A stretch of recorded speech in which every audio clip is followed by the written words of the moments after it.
Good morning guys, Mark here again and welcome back to my channel. If you love cars, DIYs, and anything under the sun, please consider subscribing and check out my playlist.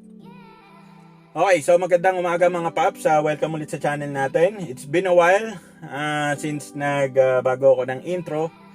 At eto na nga, today tuturo ko sa inyo kung paano mag-disinfect ng inyong sasakyan.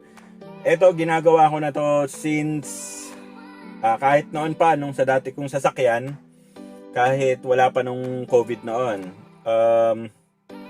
Eto kasi, sobrang cheap lang, hindi kagaya nung mga halimbawa, back to zero kayo, or yung fogging kung tinatawag. Also, napakamahal nito pag sakasan nyo ipapagawa.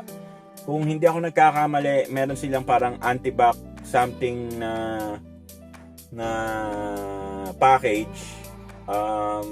Hindi ko lang sure pero parang may nakita ako noon na umabot ng 8,000 pesos. So napakamahal nun. Ito is parang wala pang 500 pesos. And kumbaga matagal nyo siya na paulit-ulit na pwedeng gawin hanggang sa maubos yung gagamitin nyo. Ang kailangan nyo lang dito is yung disinfectant spray, malinis na basahan, and also kung halimbawa may mga nabibili kasing tinatawag na disinfectant bomb. So hindi yun bomba.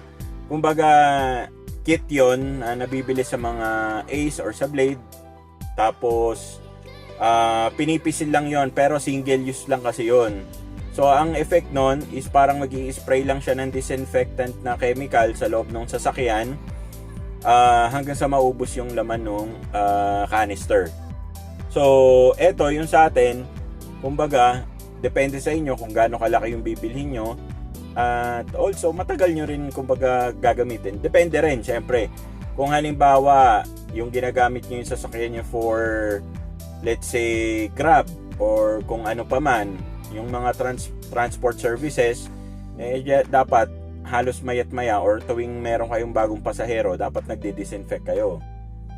Tapos, hindi advisable guys na pag gagawin nyo to nasa loob kayo ng sasakyan. This is very very harmful to your respiratory system. Okay? Kahit yung single use na cartridge, dapat wala kayo sa loob ng sasakyan noon. May instructions yun. So ang gagamitin kong pan-disinfect is eto, Lysol. Bahala na kayo kung anong scent yung gagamitin nyo. Kasi magpapalit ako ng car freshener na cartridge. So sabi ko, mag-disinfect na rin ako para makita nyo rin how I disinfect my car.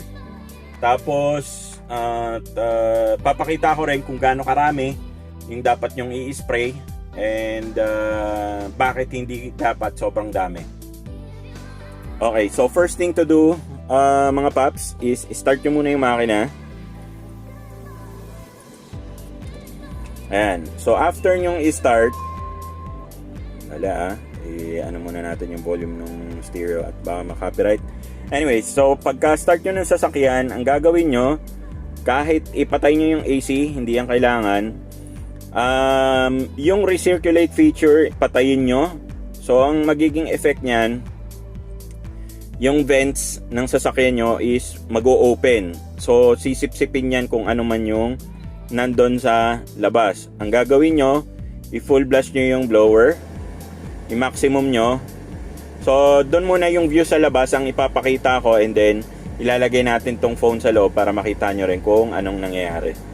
Okay, so mga paps, kung natatandaan nyo, may video ko na binaklas ko to, yung buo. So hindi nyo na kailangan alisin yan kasi yung vent naman na papasok ng sasakyan is nandito. So ang gagawin nyo lang, ayan, mararamdaman nyo yan dito. Ayan. Pag ginawakan nyo is meron siyang suction effect or parang vacuum. Ang gagawin nyo is i-spray nyo lang yung disinfectant spray dito.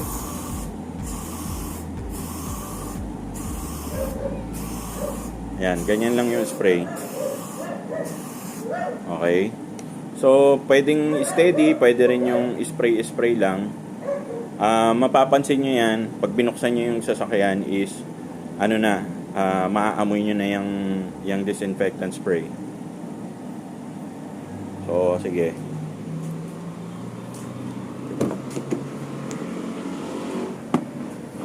ayan na nga. So amoy na amoy guys dito sa loob.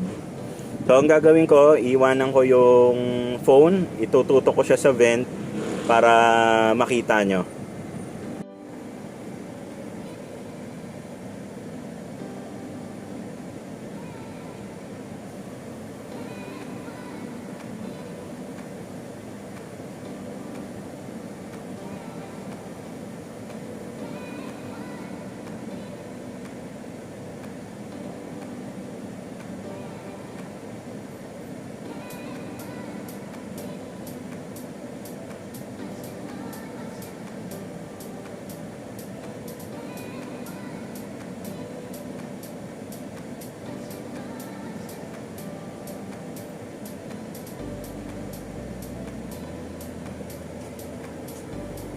So ayan mga paps, medyo matapang yung amoy. Ang gagawin natin is iwanan nyo lang yan for about 30 seconds para ma-disinfect yung buong sasakyan. Paandarin nyo lang yung sasakyan for 30 seconds. And then syempre wag na muna kayong pumasok. Antayin yung mawala yung amoy nung disinfectant spray. Also itong basahan is para lang doon sa residue sa vents. Okay guys, tapos na yung ating 30 minutes or 30 seconds rather. Maaamoy nyo pa rin yung disinfectant spray. In my case, lavender na Lysol. Naaamoy po pa rin sa buong sasakyan. So that's a good sign kasi ibig sabihin nag-circulate na sa buong sasakyan nyo yung disinfectant spray, and most probably na disinfect na rin yung mga surface na mahirap i-reach. Ito naman kasi guys, hindi naman siya kailangan na directly i-spray nyo na parang yung mga pledge, mga furniture cleaner. Hindi siya kailangan na ganon. Kumbaga basta ano lang niya sa hangin.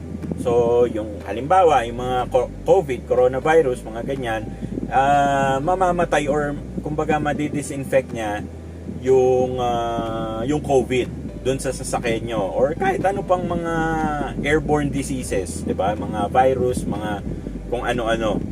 So, ganun lang. After 30 seconds, pwede nyo ano muna, kumbaga pabayaan nyo lang muna mag-sit in yung sasakyan nyo for a few minutes hanggang sa yung amoy is hindi na rin nakaka-irritate para sa inyo, 'di ba? Also guys, wag nyong gagawin to pagka mainit yung sikat ng araw. Maganda tong, or dapat yung gawin to sa shaded area. Unang-una, yung Lysol or yung disinfectant spray is highly flammable. So pagka directly nasisinaga ng araw yung sasakyan nyo, punong-puno siya ng vapor ng disinfectant spray na flammable, malaki po yung chance na yan po ay sumabog or masunog. Okay, so yun lang naman ang safety precaution. Also, gaya nga ng sabi ko, huwag kayong papasok na sasakyan pagka kaka-spray nyo lang yung disinfectant spray. Okay, masama po yan sa inyong respiratory system. So yun lang mga paps. And also, yun nga, gaya ng sabi ko, magpapalit kasi ako ng ano ba to, yung car freshener, Marine Squash na Air Spencer, kasi yun yung aking favorite na scent. So sana meron kayo natutunan mga paps sa video natin today. If you did, please give this video a thumbs up, at kung hindi pa po kayo nakasubscribe, hit nyo na po yung subscribe button. Also, shout out nga pala sa ating mga subscriber, sila Sir Steve, sila Sir James, Sir John, at marami pa pong iba, yung mga tropa natin sa Toyota Rush Group. Shout out sa inyong lahat. And also, kung interested kayong sumali po sa club ng Toyota Rush natin, leave a comment below, and I'll let the admins know na interested kayo. Sali na rin kayo sa GC kasi doon ako nagpo-post ng mga tutorial or mga DIY videos sa bukod doon sa aking etong YouTube channel. And also guys, kung kailangan nyo po ng parts, accessories for maintenance at papogi ng inyong sasakyan, please do visit my Shopee store. I'll post the link on the description below. Once again, Mark nga pala ulit, maraming salamat sa pagsama sa akin today. See you guys on our next video.